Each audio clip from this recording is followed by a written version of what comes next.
সংযুক্ত আরব আমিরাতে অনুষ্ঠিত হতে যাচ্ছে miss and Mrs universe middle east প্রতিযোগিতা। ১৭ ও ১৮ আগস্ট রাস আল খাইমায় আরব সাগরের তীরে জমকালো আয়োজনের মধ্য দিয়ে এই প্রতিযোগিতা অনুষ্ঠিত হবে। সারা বিশ্বের ৫০টি দেশের ১০০ প্রতিযোগী এখানে অংশ নিচ্ছেন। এই ইভেন্টে বাংলাদেশ থেকে অংশগ্রহণ করছেন নাসরিন সুলতানা কুইন।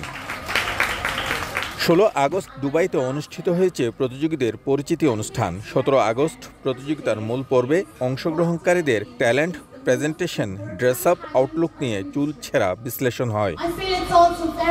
নাসরিন সুলতানা কুইন এই miss and Mrs universe middle east প্রতিযোগিতার চূড়ান্ত পর্বের জন্য নিজেকে তৈরি করেছেন গত ৬ মাস থেকে। পাবলিক ভোটের মাধ্যমে এই প্রতিযোগিতার চূড়ান্ত ফলাফল দেওয়া হবে। ভোটের ক্ষেত্রে নাসরিন সুলতানা এগিয়ে আছেন।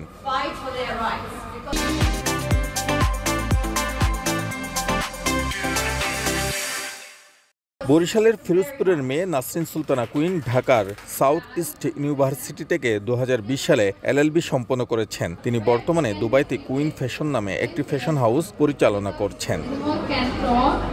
শিবলাল সাদিক, সময় সংবাদ, সংযুক্ত আরব আমিরাত।